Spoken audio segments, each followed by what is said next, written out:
Le taux d'accroissement d'une fonction, ici représenté par la courbe verte, entre les points d'abscisse A et le point d'abscisse B, eh bien c'est tout simplement la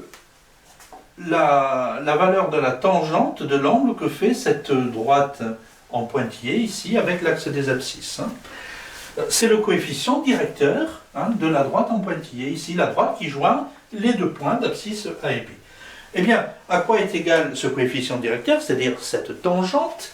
Eh bien, c'est tout simplement le côté opposé, ici. Je vous rappelle que nous avons un petit triangle rectangle, ici, donc f de B moins f de A. Vous voyez, cette valeur-là, c'est f de B moins f de A, divisé par le côté adjacent, à savoir B moins A. Autrement dit, le taux d'accroissement, le taux, eh bien, c'est égal à f de B moins f de A, le tout divisé par B moins A. Alors, on peut constater que, effectivement, si la droite ici est une droite qui monte, eh bien, le taux d'accroissement, c'est-à-dire son coefficient directeur, est positif. Si la droite descend, le taux d'accroissement est négatif. Si la droite est horizontale, le taux d'accroissement est nul.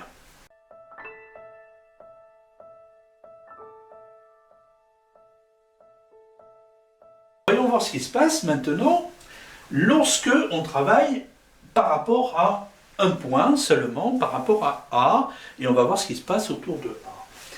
Eh bien, tout simplement, je remplace B par A plus H. Vous voyez ceci, je remplace B par A plus H, en sorte que f de B, eh bien, c'est f de A plus H.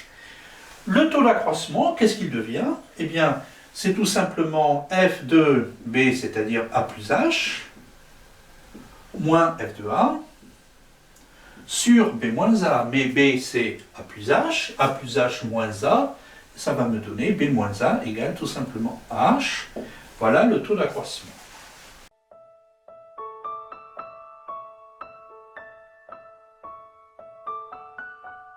Alors voyons maintenant, lorsque l'on se rapproche vraiment de petit a, lorsqu'on travaille vraiment dans un petit voisinage autour de A, eh bien, vous voyez que lorsque on travaille vraiment autour de A, le H ici, on va le rendre de plus en plus petit. On rapproche le deuxième point, le point d'abscisse A plus H, on va le rapprocher de A en faisant tendre H vers 0, en le rendant de plus en plus petit.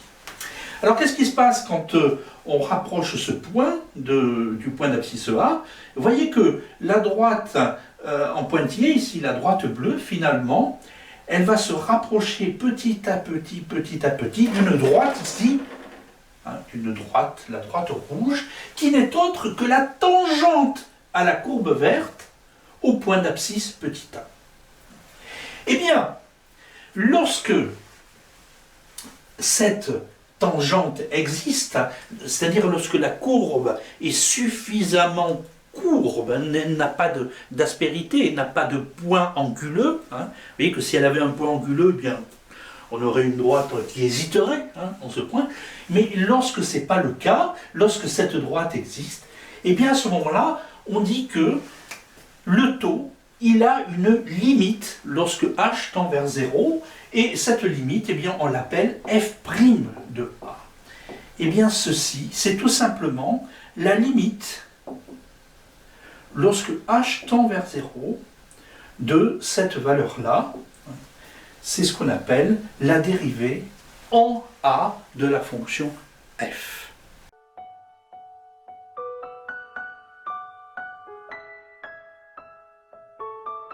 De voir que la fonction f est dérivable en A s'il existe une limite, lorsque h tend vers 0, de ce fameux taux d'accroissement f de A plus H moins f de A sur H.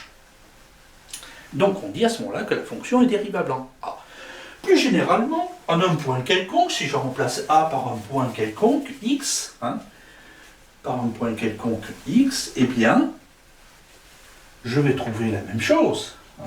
Si la fonction est dérivable, on dit dérivable en x, eh bien, sa dérivée, f' de x, c'est tout simplement la limite, lorsque h tend vers 0, de f de x plus h moins f de x sur h.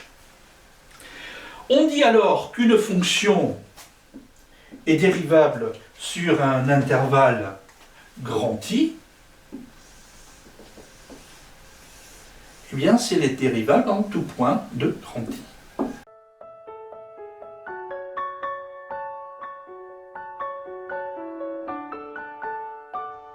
La fonction f est représentée par la courbe verte ici, et je considère le point x quelconque d'affixe x est d'ordonnée, bien entendu, f de x. Un peu plus loin, d'abscisse x plus h, je vais trouver le point d'abscisse x plus h est d'ordonnée f de x plus h. Vous voyez ces deux points, et je considère la droite qui rejoint ces deux points, la droite bleue en pointillé ici.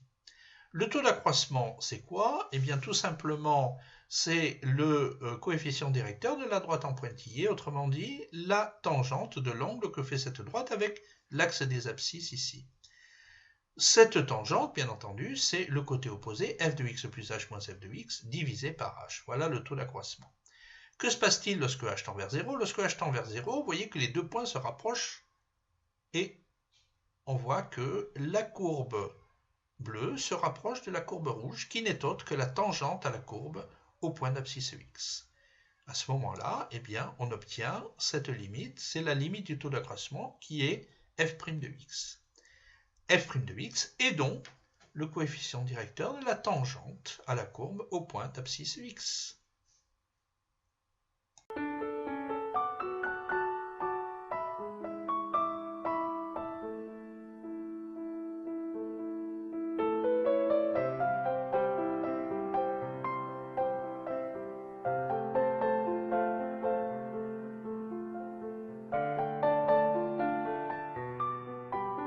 Prenons le cas maintenant de la fonction carré, c'est-à-dire la fonction qui a un nombre x associe son carré, c'est-à-dire x au carré. C'est-à-dire f de x égale à x au carré. C'est une fonction définie sur R tout entier par f de x égale à x au carré. Eh bien, on va voir ce que me donne ce fameux taux d'accroissement ici autour de x. Ce f de x plus h moins f de x sur h. Et ensuite, on fera tendre h vers 0, on va voir ce que ça donne. Alors, à quoi est égal f de x plus h moins f de x? F de x plus h, eh bien c'est x plus h, le tout au carré. Attention, hein, ce n'est pas x au carré plus h, hein, faites attention à ça, hein, c'est x plus h, le tout au carré. Hein. Donc, ce fameux taux d'accroissement, ça fait x plus h, le tout au carré, moins f de x, c'est-à-dire x au carré, sur h. Alors, on développe rapidement, hein, donc, le premier terme ici, vous avez x au carré, plus 2xh, plus h au carré, moins x au carré, le tout sur h. Simplification, hein, vous voyez que x au carré disparaît, en sorte qu'il ne me reste plus que 2xh plus h, et je peux mettre h en facteur au numérateur, et j'obtiens h facteur de 2x plus h, hein, le h au carré, vous voyez que, et ensuite divisé par h, nouvelle simplification, ici, et bien, finalement, je vais pouvoir écrire que f' de x, attention, f' de x, ce n'est pas égal à ça, f' de x est égal à la limite, lorsque h tend vers 0 de ceci. Donc, c'est égal à la limite lorsque h tend vers 0, de 2x plus h. Alors qu'est-ce qui se passe quand h tend vers 0? 2x, lui, ben, ça reste 2x. Hein, x ne dépend pas de h. Hein, x, il est là, il est fixe. Hein. C'est x plus h qui dépend de h. Donc vous voyez que 2x reste x, il est stable. H tend vers 0, h disparaît. Et donc ceci, finalement, c'est égal à 2x.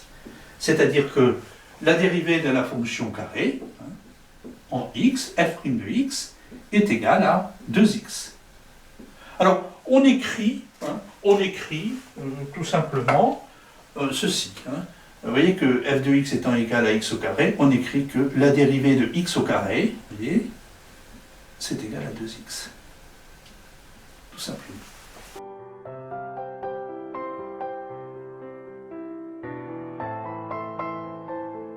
Considérons maintenant la fonction inverse, c'est-à-dire la fonction définie sur R étoilé, attention, R privé de 0, hein, c'est pas défini pour x égale à 0, donc la fonction qui à x associe 1 sur x, c'est-à-dire la fonction définie sur R étoile par f de x égale à 1 sur x. Eh bien, que donne le taux d'accroissement dans ce cas-là? F de x plus h, eh bien c'est 1 sur x plus h, attention, hein, ce n'est pas 1 sur x plus h, c'est 1 sur x plus h. Et f de x égale à 1 sur x. Autrement dit, le taux d'accroissement est égal à 1 sur x plus h, f de x plus h, donc moins f de x, c'est-à-dire 1 sur x, le tout divisé par h. Et ceci, hein, on réduit au même dénominateur. Vous voyez que cela me donne x moins, entre parenthèses, x plus h, le tout sur x, enfin le produit, hein, x facteur de x plus h, hein, facteur de x plus h, le tout sur h. Hein. H, bon, vous voyez, h sur 1, hein, rapport de deux fractions. On multiplie par 1 sur h finalement. Donc c'est égal à x moins h pour le numérateur sur x multiplié par x plus h et multiplié par 1 sur h. Alors, que se passe-t-il? Au numérateur, vous voyez que le x disparaît. Et finalement, il nous reste quoi? Il nous reste moins h sur x facteur de x plus h multiplié par h. Numérateur. Une autre simplification, h ici. Et finalement, ce taux d'accroissement est égal à moins 1 sur x facteur de x plus h. Alors finalement, eh bien, f' de x n'est pas égal à ça, mais est égal à la limite de ceci lorsque h tend vers 0. Donc, il est égal à la limite lorsque h tend vers 0 de moins 1 sur x facteur de x plus h. Alors, qu'est-ce qui se passe lorsque h tend vers 0? Bah, x reste x plus h, eh bien, va tendre vers x tout simplement, x plus 0. Donc finalement, ceci, c'est égal à quoi? C'est égal à moins 1 sur x facteur de x, c'est-à-dire moins 1 sur x au carré. Autrement dit, la dérivée f' de x est égale à moins 1 sur x au carré. Donc vous voyez que la fonction inverse est dérivable sur R étoile, elle aussi, hein, pour une différente 0. Et pour tout x, eh bien, on a f' de x égale à moins 1 sur x au carré.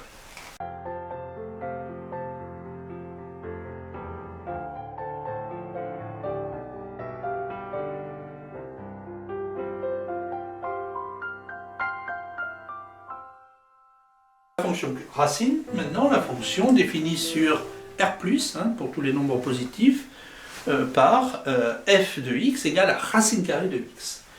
On va voir donc le taux d'accroissement, f de x plus h est égal à racine carrée de x plus h, et non pas racine carrée de x plus h. Hein. Et f de x égale à racine carrée de x, autrement dit, le taux d'accroissement, f de x plus h moins f de x sur h est égal à racine carrée de x plus h moins racine carrée de x sur h. Alors, ici, il y a une petite astuce hein, que l'on retrouve très souvent lorsqu'on a une somme ou une différence de racines carrées. Il faut penser hein, à multiplier par la quantité conjuguée. À savoir ici, on va multiplier par racine carrée de x plus h plus racine carrée de x, numérateur et dénominateur. Alors, je vous explique rapidement pourquoi. Eh bien, si on faisait tendre h vers 0, qu'est-ce qui se passerait? Vous voyez que ici, racine carrée de x plus h, eh ben, ça deviendrait racine carrée de x. Donc on aurait racine carrée de x moins racine carrée de x, c'est-à-dire 0, pratiquement 0. Et puis en bas, on aurait 0 aussi. Alors, 0 sur 0, on ne sait pas trop faire, on ne sait pas faire. Donc ça ne marche pas. On ne sait pas faire tendre h vers 0 dans ces cas-là. Hein, c'est difficile. Donc on va multiplier par racine carrée de x plus h plus racine carrée de x. Alors ça, c'est une astuce hein, de calcul. La quantité conjuguée. Alors, lorsqu'on multiplie par la quantité conjuguée, vous voyez, c'est très pratique parce qu'on se retrouve avec la troisième égalité remarquable. Finalement, vous voyez que le numérateur, eh bien, ça va être quoi hein? Supposons que ce soit grand A moins grand B, facteur de grand A plus grand B, donc ça me ferait grand A au carré, mais grand A au carré, c'est racine carrée de x plus h au carré, c'est-à-dire c'est x plus h, tout simplement.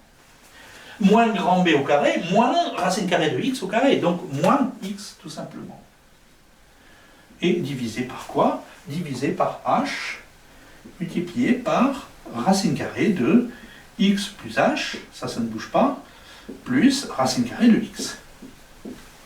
Donc, vous voyez que le numérateur se simplifie, il ne nous reste plus que x, que h au numérateur, donc on se retrouve avec h sur h, facteur de racine carrée de x plus h, plus racine carrée de x. Nouvelle simplification, le h disparaît, pour ne laisser que 1 sur racine carrée de x plus h, plus racine carrée de x. Alors, que se passe-t-il lorsqu'on fait tendre h vers 0, hein, lorsque h tend vers 0, c'est cette limite, donc c'est cette limite de 1 sur racine carrée de x plus h plus racine carrée de x. Alors on regarde plus près, h tend vers 0, donc si h tend vers 0, racine carrée de x plus h tend vers racine carrée de x.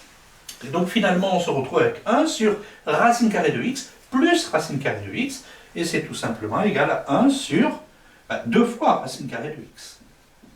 Dans ces cas-là, vous voyez que la dérivée de la fonction est égale à 1 sur 2 racine carrée de x. Hein. Donc on peut écrire hein, que la dérivée de la racine carrée de x, c'est égal à 1 sur 2 fois la racine carrée de x. Voilà.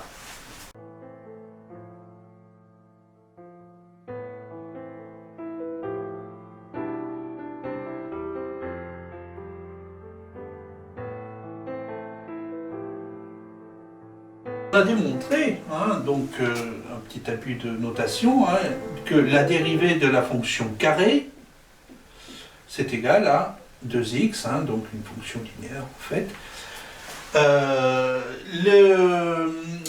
De la même façon, on démontrerait que la dérivée de x au cube, eh bien, c'est égal à 3 fois x au carré. Et d'une manière plus générale, si n est un nombre entier, eh bien, la dérivée égale à n fois x à la puissance n moins 1. Eh bien, on démontre donc que c'est vrai pour tout n appartenant à n, mais bon, on démontre également que c'est vrai pour tout nombre rationnel, hein, à savoir que, bon, déjà, pour tout nombre pour tout n négatif, hein, pour tout entier relatif, hein, mais également pour tout nombre entier rationnel, c'est-à-dire un nombre qui peut se mettre sous la forme de fraction. Hein. Je vous rappelle, un nombre rationnel, c'est un nombre qui peut s'écrire sous la forme a sur b, où a et b sont deux nombres entiers relatifs, avec b différent de 0, bien entendu. Donc, je continue un petit peu avec ceci. Vous voyez que si je remplace 2 par 1, eh bien, la dérivée de x, tout simplement, hein, eh bien, ça va être égal à, vous voyez, la dérivée de x, donc x à la puissance 1, hein, ben, ça va être égal à 1 fois x à la puissance 0. Mais x à la puissance 0, c'est égal à 1. Donc, c'est égal à 1, tout simplement. Et la dérivée de 1 étant x à la puissance 0, ou la dérivée d'un nombre quelconque, hein, c'est une fonction une constante, hein, c'est la dérivée d'une fonction constante, donc eh ben, ça sera égal à 0. Hein. C'est-à-dire la dérivée de x à la puissance 0, c'est égal à 0 fois, enfin, etc., c'est égal à 0. Je continue, donc la dérivée de x à la puissance moins 1, je vous rappelle que x à la puissance moins 1, c'est 1 sur x. Hein. C'est 1 sur x, eh ben, on voit que cette formule s'applique également. Hein, donc ça fait moins 1 multiplié par x à la puissance moins 2. Hein. Ça n'est autre que moins 1 sur x au carré. Hein. On l'a vu tout à l'heure, ceci, hein, ça fait 1 sur la dérivée de 1 sur x. La dérivée de racine carrée de x. Hein. Tout à l'heure, on a vu que la dérivée de racine carrée de x est égale à 1 sur 2 racine carrée de x. Et bon, on se souvient que, en fait, racine carrée de x, pour x positif, bien entendu, hein, c'est défini uniquement pour x positif, peut s'écrire sous cette forme-là. Alors, juste hein, pour justifier hein, cette écriture, vous pouvez faire racine carrée de x au carré, donc qui est égal à x, hein, parce que x est positif, bien sûr. Le carré de racine carrée de x, c'est tout simplement racine carrée de x fois racine carrée de x. Mais racine carrée de x fois racine carrée de x est égal à x à la puissance 1,5 fois x à la puissance 1,5, ça fait x à la puissance 1,5 plus 1,5, ça fait x. Hein, vous voyez que bon, ça justifie cette notation. Bon, on ne va pas le démontrer ici. Alors, si je prends la dérivée de ceci, ah ben, c'est égal à la dérivée de ceci. Et j'applique cette formule pour n égale à 1,5. Et pour n égale à 1,5, donc je fais tomber le 1,5, vous voyez, 1,5 multiplié par x à la puissance 1,5 moins 1. Mais 1,5 moins 1, ça fait moins 1,5.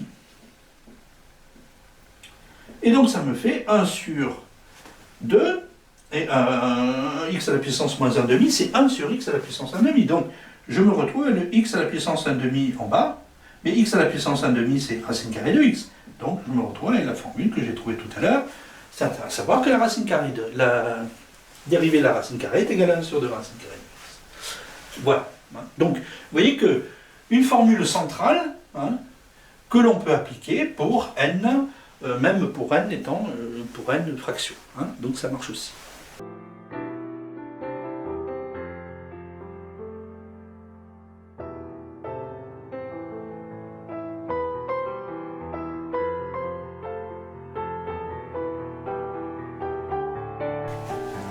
Alors je rappelle hein, la dérivée, définition de la dérivée, et que ce nombre que l'on peut calculer ici, c'est le coefficient directeur de la tangente à la courbe au point d'abscisse x, et l'ordonnée f de x bien entendu. Maintenant, si je considère un intervalle i, et si en tout point de cet intervalle i, eh bien la fonction est dérivable, vous voyez que je peux là maintenant définir une fonction dérivée en tout point de x par, eh bien, tout simplement, f' de x, hein, la fonction qui a x associe, f' de x, tout simplement, hein, égale à ceci. Hein. Eh bien, ceci, c'est une fonction dérivée. Hein. Vous voyez que la fonction f' est définie sur i par, eh bien, f' de x, tout simplement.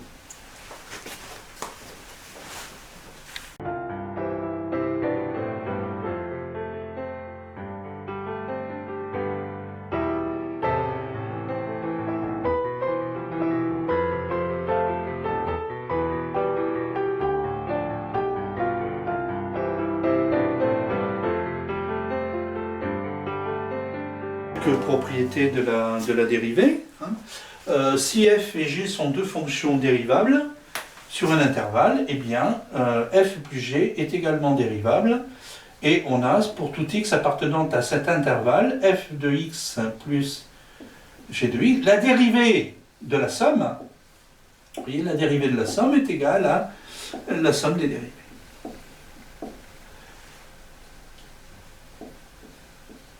Je prends un exemple, hein. Si je prends x plus 1 sur x, par exemple, la dérivée de x plus 1 sur x, eh bien ça me fait la dérivée de x plus la dérivée de 1 sur x, et je vais me retrouver avec 1 hein, moins 1 sur x au carré, par exemple. Autre chose, si je considère un nombre réel quelconque, k, bien fixé, hein, il ne dépend pas de x, donc la dérivée de k fois f, enfin donc je vais écrire comme ceci, la dérivée, eh bien c'est k fois f' de x. Un exemple, hein, si je prends par exemple 3 fois la dérivée de 3 fois 1 sur x, c'est-à-dire 3 sur x, la dérivée de 3 sur x, et ben c'est égal à 3 fois la dérivée de 1 sur x. Donc c'est égal à 3 multiplié par moins 1 sur x au carré. Donc c'est égal à moins 3 sur x au carré.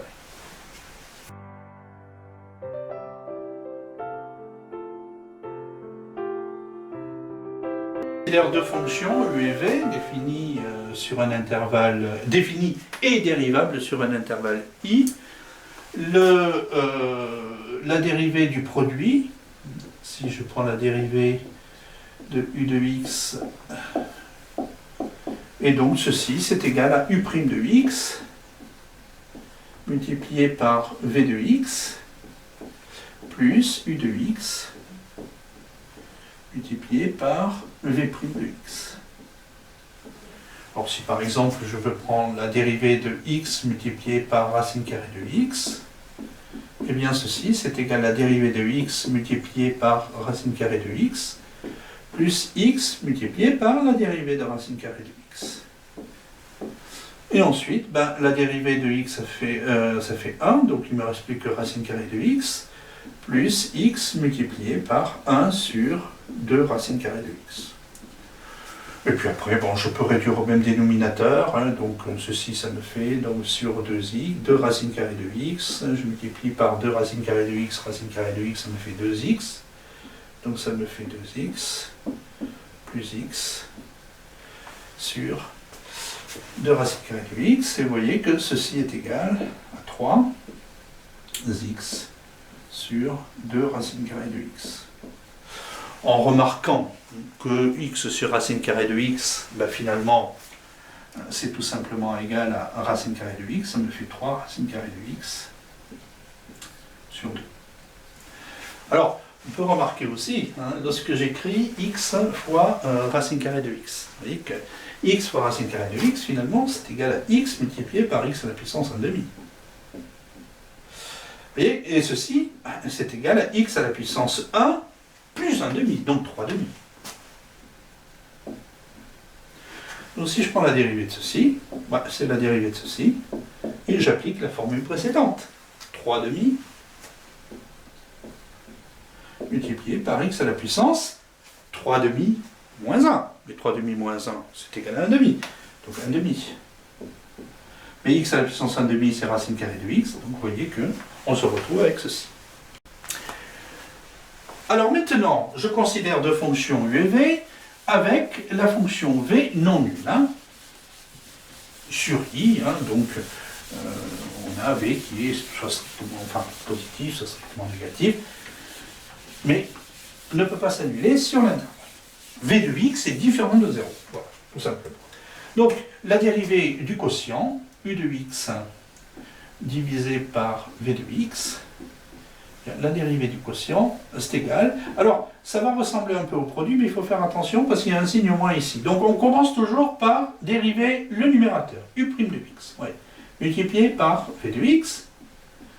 Et après, il suffit de penser au signe moins, et après, ça va de soi, multiplié par v' de x.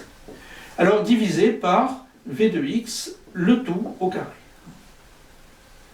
Le tout au carré. Si je prends par exemple x divisé par racine carrée de x. Donc, si je prends la dérivée de ceci, eh bien ceci c'est tout simplement égal. Alors x' multiplié par racine carrée de x moins x fois la dérivée de racine carrée de x. Sur racine carrée de x au carré. Mais racine carrée de x au carré, c'est tout simplement égal à x. Ceci, x', c'est 1, donc ça fait racine carrée de x moins x multiplié par 1 sur 2 racine carrée de x. Le tout sur x. Alors, on se souvient que x sur racine carrée de x, c'est tout simplement égal à racine carrée de x. Donc ceci n'est autre que racine carrée de x moins, alors vous voyez, racine carrée de x sur 2. Il ne reste plus que racine carrée de x sur 2, le tout sur x. Et finalement, cela me donne, alors x moins racine carrée de x sur 2, c'est racine carrée de x sur 2.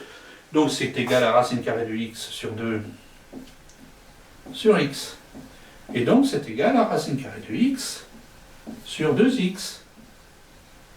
Mais comme racine carrée de x sur x, hein, c'est l'inverse de x sur racine carrée de x, donc c'est l'inverse de 1 sur racine carrée de x, donc ça nous fait, et donc ça me fait 1 sur 2 racine carrée de x. Ah tiens, ça me rappelle quelque chose ça, c'est la dérivée de racine carrée de x. Ouais. Ah mais oui, eh bien oui, forcément, hein, vous voyez que ceci, x sur racine carrée de x, la dérivée, tout simplement c'est la dérivée de racine carrée de x. Vous voyez que on a retrouvé le même résultat que précédemment, hein, il n'y a pas de problème.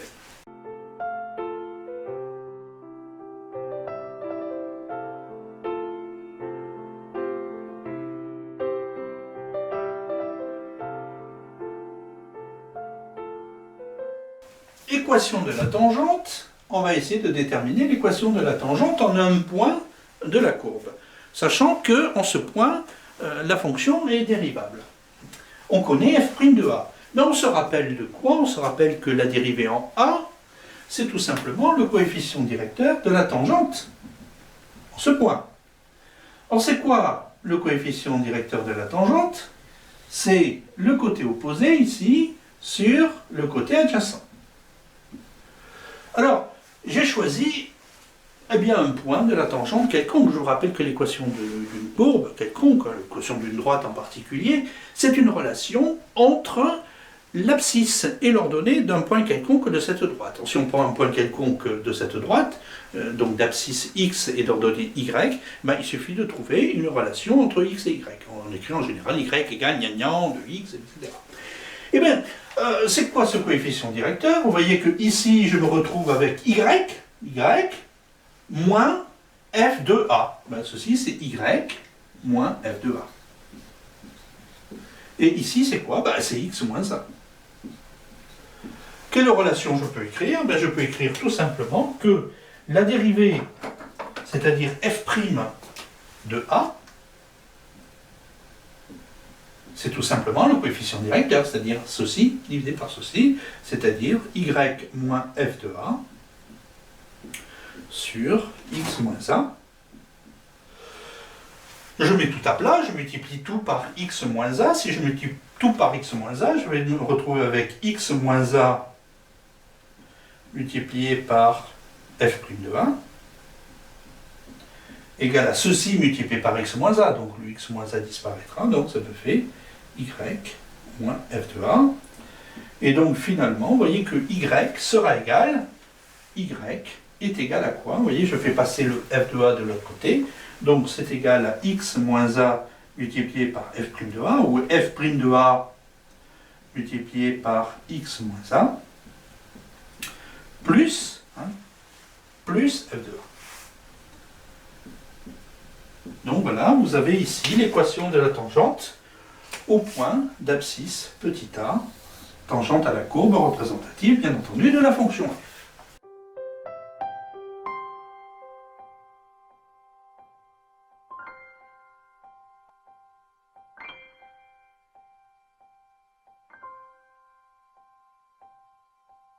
Alors, extrémum local, ça veut dire qu'on se localise sur un intervalle i. C'est-à-dire on ne regarde pas ce qui se passe à côté. À côté, on peut avoir on se focalise sur un intervalle i, et on dit que sur cet intervalle f de a, alors extrémum, ça veut dire soit maximum ou minimum. Donc on dit que la fonction f admet le maximum f de a. F de a, c'est le maximum de la fonction sur l'intervalle i. Vous voyez que si pour tout x appartenant à i, eh bien, vous voyez que f de x est plus petit que f de x est plus petit que f de a. Plus petit ou égal. Pour tout x appartenant à i, f de x est plus petit que f de a.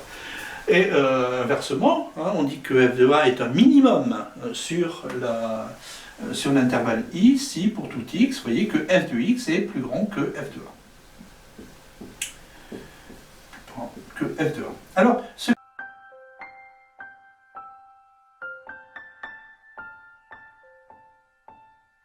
qui est intéressant, donc pour faire le lien avec la dérivée, c'est que lorsque la fonction elle admet comme ceci un extrémum local en un point, à ce moment-là, si la fonction elle a le bon goût, Attention, hein, si la fonction a le bon goût d'être dérivable sur cet intervalle, il faut que la fonction soit dérivable sur cet intervalle, alors vous voyez qu'en ce point, eh bien la tangente, elle est horizontale.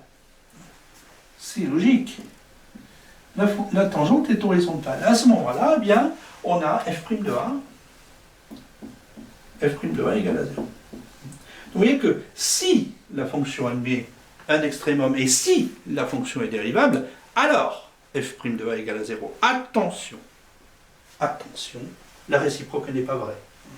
Vous pouvez très bien voir, on a un contre-exemple très facile à comprendre, on connaît la fonction qui a x associe x au cube, par exemple. Et bien la fonction qui a x associe x au cube, elle est comme ceci, en 0, vous voyez qu'elle passe, elle traverse l'axe des abscisses, comme ceci, avec une tangente horizontale.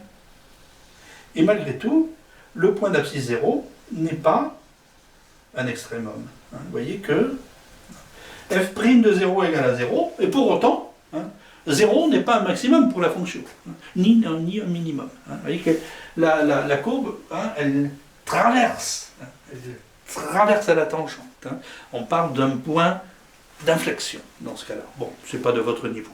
Sachez simplement que si on a un extrémum local et si la fonction est dérivable, alors f' de a égale à 0.